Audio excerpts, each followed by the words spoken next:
Bayan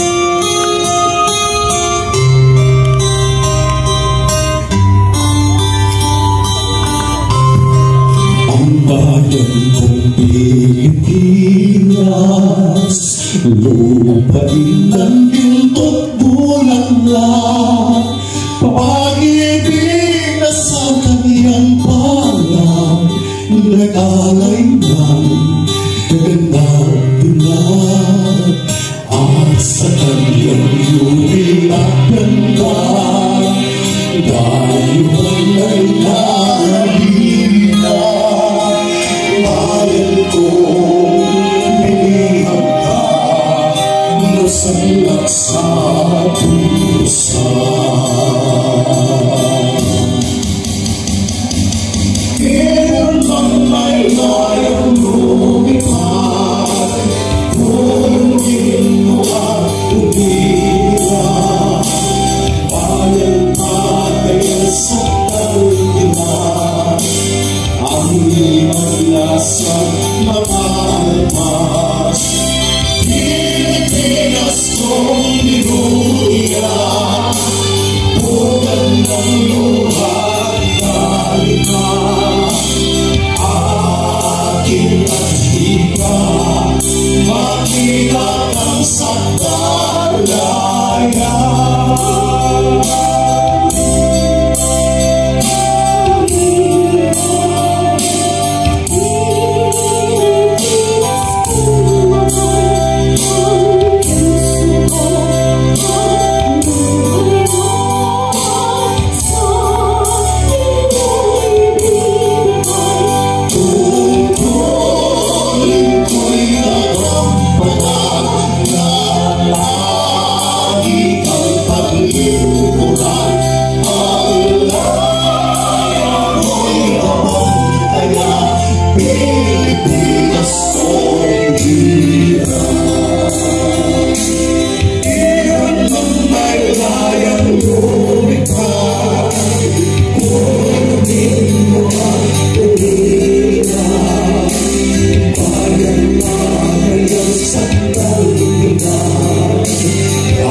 Bubuksan ang mga pahina ng nakaraan upang mas maunawaan ang kasalukuyan. Sa ating pinagpipitagang panauhing pandangal, Police Colonel Montaño, sa ating tagapamahala ng sangay ng mga paaralan, Dr. Gaudencio C. Alhivi Jr. Sir, sa ating kalawang tagapamahala ng sangay ng mga paaralan, Dr. Ray F. Bulawan, ang ating punong tagapamahala ng curriculum, Dr. Sylvia Villanueva, Dr. Noel Musulia, punong tagapamahala ng SGOD, mga tagapamuno ng iba't ibang tanggapan at tagapamuno ng mga distrito ng mga paaralan, mga kamanggagawa sa pamahalaan, isang mapagpalayang umaga sa ating lahat. Malaalaikum. Mapay aga sa atong tanan. Balikan po natin ang kasaysayan.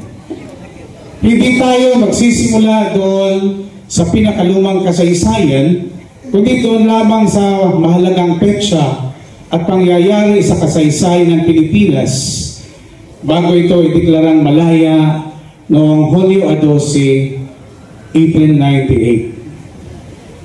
Taong 1872, naganap ang pagbitay sa Gomborza. Dahil dito nag-alsa ang mga manggagawa sa Cavite laban sa mga Kastila. Ang pagbitay sa tatlong paring martir na sina Padre Gomez, Burgos at Zamora ay naging inspirasyon sa mga makabayang Pilipino tulad ni Jose Rizal. Pagkalipas ng 20 taon, noong 1892, itinatag ni Jose Rizal ang La Liga Filipina upang isulong ang mapayapang reforma. Subalit agad siyang ipinatapon sa lapitan ng mga Kastila. Kasunod nito sa panahong taon, 1892, itinatag ni Andres Bonifacio ang kataas-taasang kagalang-galangang katipunan ng mga anak ng bayan or KKK upang itaguyod ang armadong revolusyon. Pagkalipas ng 4 na taon, noong Agosto 1896, natuklasan ng mga Kastila ang katipunan, kaya pinasimulan ang revolusyon laban sa mga Kastila. Ilala ito bilang unang sigaw ng Pugadlawin. Dito naganap ang pagpupunit ng mga sedula, tanda ng kanilang opisyal na paghihimaksik sa pamahalaang Kastila. Pagkalipas ng 1 taon na labanan, noong Desyembre 1897, naganap ang kasunduan sa Biak na Bato sa pagitan ng mga revolusyonaryo at Kastila. Nagbunga ng pansamantalang kapayapaan at pag-alis na Aguinaldo patungong Hong Kong. Noong Mayo 1, 1898, naganap ang isang labanan sa loob ng Maynila. Pinalo ng mga Amerikano ang mga Kastila sa pamumuno ni Admiral George Dewey. Subalit ayon sa mga mananalaysay, ito ay labang kunyarian lamang. Dahil hindi naman talaga kayang talunin ng mga barkong kahoy ng Espanya ang mga barkong bakal ng Amerika. Kaya upang hindi naman kahiya-hiya sa kasaysayan na basta na lamang nila isinuko ang Maynila sa Amerika, nagkaroon ng kunyaring labanan na sobrang bilis lamang. Ilang putukan lamang at sumuko na ang Espanya. Ito yung tinatawag sa kasaysayan the Mock Battle of Manila Bay. Mayo 19, 1898, bumalik si Aguinaldo mula Hong Kong upang ipagpatuloy ang revolusyon. At kulang-kulang na 1 buwan, Hunyo 12, 1898, idiniklara ni Emilio Aguinaldo ang kalayaan ng Pilipinas sa Kawit, Cavite. Minigay sa unang pagkakataon ng watawat ng Pilipinas at tinugtog ang lupang hinirang. Kaya't sa tuwing ating aawitin ang lupang hinirang, ating alalahanin ang buhay at dugong ibinuwis ng unang Pilipino upang makamit natin ang kalayaan. Huwag nating hayaan ng Pilipinas ay muling masakop ng mga dayuhan. Sa ating bagong kasaysayan, di mano'y nagkaroon ng pagbabadya ng panibagong pananakop sa ating lupain, ang minamahal nating lupang hinirang. Tapos na ang madugong revolusyon sa kasaysayan ng Pilipinas. Ngunit nananatili pa rin sa ating kasaysayan ang kamangmangan ng ating mga kababayan at pangangailangan ng revolusyong pang-edukasyon. Dapat na patuloy na isulong ng Department of Education ang patuloy na pagpapaunlad ng edukasyon.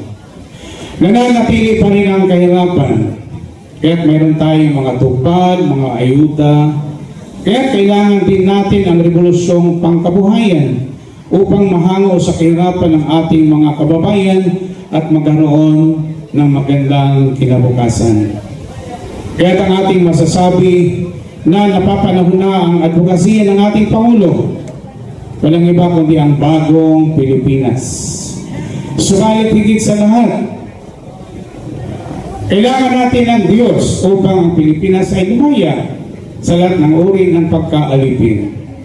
Ayon sa 2 Chronicle, chapter 7, verse 14. Ngunit kung ang bayan ito na nagtataglay ng aking karangalan ay magpakumbaba, manalangin, hanapin ako at talikuran ang kanilang kasamaan, pakikinggan ko sila mula sa langit, patatawagin ko sila sa kanilang mga kasalanan, at muli kong pasasaganain ang kanilang lupain.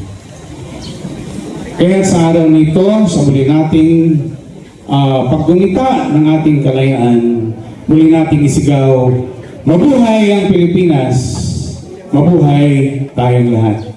Maraming salamat po at magandang umaga.